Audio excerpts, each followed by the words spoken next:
Hello, I am Lavanya. Welcome to Yuras Infotainment channel. విభూది సాక్షాత్తు ఆ పరమేశ్వరునికి అత్యంత ప్రీతిపాత్రమైనది. విభూది ఎంత పవర్ఫుల్ అంటే విభూతిని ధరిస్తే నరకాల పాలు కాకుండా కాపాడుతుందని చెప్పబడింది.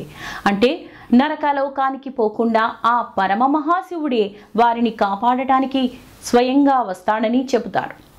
వైష్ణవులు శ్రీ మహావిష్ణువుని పూజిస్తే శైవులు మహాశివుని అత్యంత భక్తి శ్రద్ధలతో కొలుస్తారు. ముఖ్యంగా శైవులు విభూదిని వారి ముఖానికి, చేతులకు, వక్షస్థలానికి పూసుకొని రేఖలుగా అలంకరించుకొని తమ భక్తిని చాటుకుంటారు. విభూదిని గురించిన ఒక కథ కూడా దేవి భాగవతంలో చెప్పబడింది.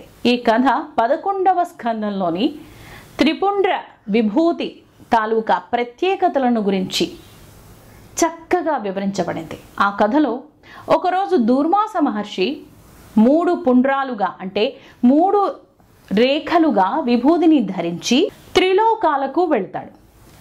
విభూది రేఖలు రుద్రాక్ష మాలలను ధరించి మనసులో ఓం నమః శివాయ అంటూ స్మరించుకుంటూ పితృలోకాల్లోనికి ప్రవేశించాడు. అక్కడ అడుగుపెట్టగానే పితృదేవతలంతా కూడా ఎంతో ఆనందంగా దూర్వాస మహర్షికి ఎదురు వచ్చి స్వాగతం చేశారు. ఇలా దూర్వాసుడు వారితో అతిథి సత్కారాలను అందుకుంటున్నటువంటి సందర్భంలో ఎక్కడి నుంచో ఎవరో గట్టిగా ఏడుస్తున్న అరుపులు వినిపించాయి. దాంతో దూర్వాసుడు ఆ ఏడుపు అరుపుల రోదన ఏంటి అని పితృలోక వాసులను అడిగాడు. దానికి ఆ పితృదేవతలు ఏమని చెప్తారంటే, ఓ మహర్షి, ఈ పితృలోకానికి దగ్గరలోనే యమలోకం ఉంది. ఆ యమలోకంలో కుంభీపాక నరకం నుండి ఈ సదరు ఆర్తనాదాలు వినిపిస్తున్నాయి అని చెప్తారు. దాంతో అదేంటో చూద్దాము అని దూర్వాస మహర్షి ఆ ఆర్తనాదాలు వినిపిస్తున్నటువంటి దిశగా నడిచాడు. అక్కడ మొత్తంగా 86 నరక కూపాలు కనిపించాయి. వాటిలో ఆర్తనాదాలు వినిపిస్తున్నటువంటి కుంభీపాక నరక కూపం ఒడ్డుకు చేరుకొని తొంగి చూశాడు. అప్పుడు ఒక విచిత్రం జరిగింది. అప్పటిదాకా వినిపిస్తున్నటువంటి అరుపులు కాస్త ఒక్కసారిగా ఆగిపోయాయి. పైగా నవ్వులు వినిపించాయి. ఆ కోపంలో ఉన్న వారందరూ ఎటువంటి శిక్షలు లేకుండా సర్వ సుఖాలతో చాలా ఆనందంగా భోగ భాగ్యాలతో తేలిపోతున్నారు. దాంతో దూర్వాస మహర్షికి ఈ విచిత్రం ఏంటో అర్థం కాలేదు. అంతేకాదు, అప్పటి వరకు కుంభీపాకంలో పాపాత్మలకు శిక్షలు వేస్తున్న యమభటులు కూడా జరుగుతున్న విషయం ఏమిటో అర్థం కాక వెంటనే యముడి దగ్గరకు పరిగెట్టారు. ఉన్నట్లుండి నరకం స్వర్గంగా మారిపోయిందని, తమకేమీ అర్థం కావటం లేదని, పాపాలు చేసేవారంతా నరకంలో సుఖంగా కుంభీపాక నరకంలో స్వర్గ సుఖాలను అనుభవిస్తూ చాలా చాలా సంతోషంగా ఉన్నారని, పాపాత్ములు నరకంలో శిక్షలను అనుభవించాలి కానీ దానికి విరుద్ధంగా స్వర్గ సుఖాలను అనుభవించడం ఏమిటో తమకు అర్థం కావటం లేదని సాక్షాత్తు ఆ పరమ మహాశివునితో విన్నవించుకుంటారు. దానికి పార్వతీ సమేతుడైనటువంటి పరమేశ్వరుడు చిరునవ్వు నవ్వి, దీనిలో వింతేముంది, దీనిలో వింత ఏమీ లేదు. ఎందుకంటే దూర్వాస మహర్షి కుంభీపాక నరకం దగ్గరకు వెళ్ళి తొంగి చూసినప్పుడు ఆ ముని యొక్క నుదిటి మీద ఉన్నటువంటి విభూది రేఖల్లో కొన్ని రేణువులు వెళ్ళి ఆ కూపంలో పడ్డాయి. ఆ పవిత్ర రేణువుల ఫలితమే ఇది.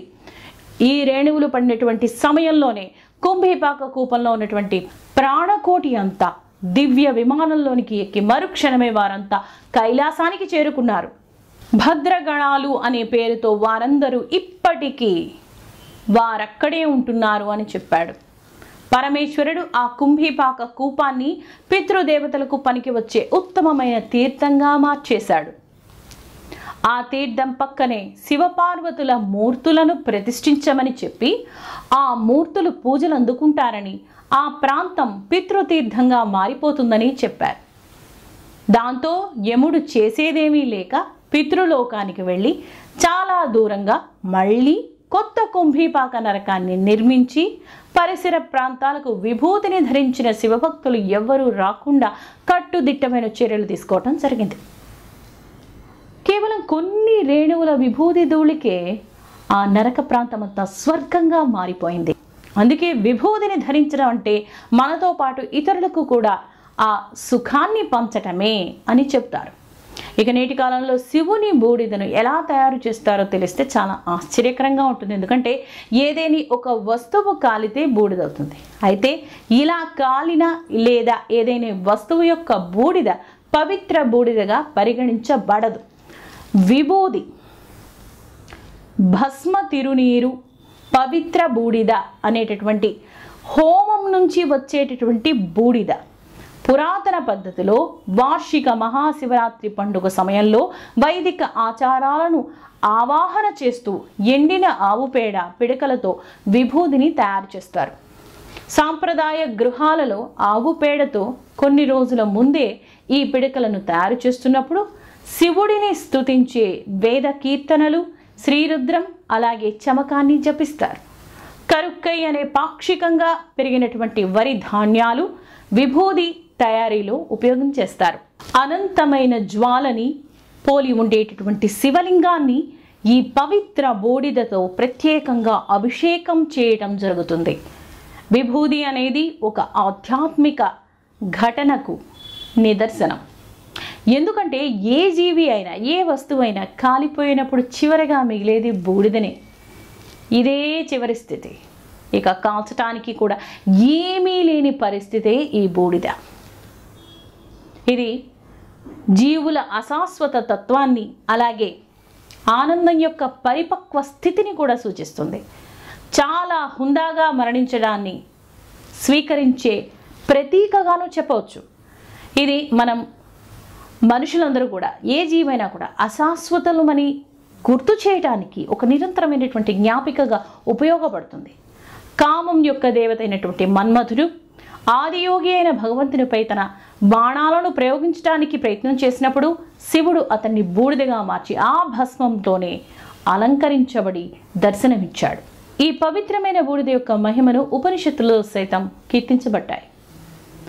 కాల అగ్నిరుద్రంలోను, తైత్రీయ ఉపనిషత్తులోను, యోగతత్వంలోను ఇలా చాలా ప్రస్తావనలు మనకు కనిపిస్తాయి. మీకు ఈ ఎపిసోడ్ నచ్చితే మీ ఫ్రెండ్స్కి చెప్పండి. యువరాజ్ ఇన్ఫోటైన్మెంట్ ఛానల్ని సబ్స్క్రైబ్ చేయండి, లైక్ చేయండి, షేర్ చేయండి. And thank you for watching.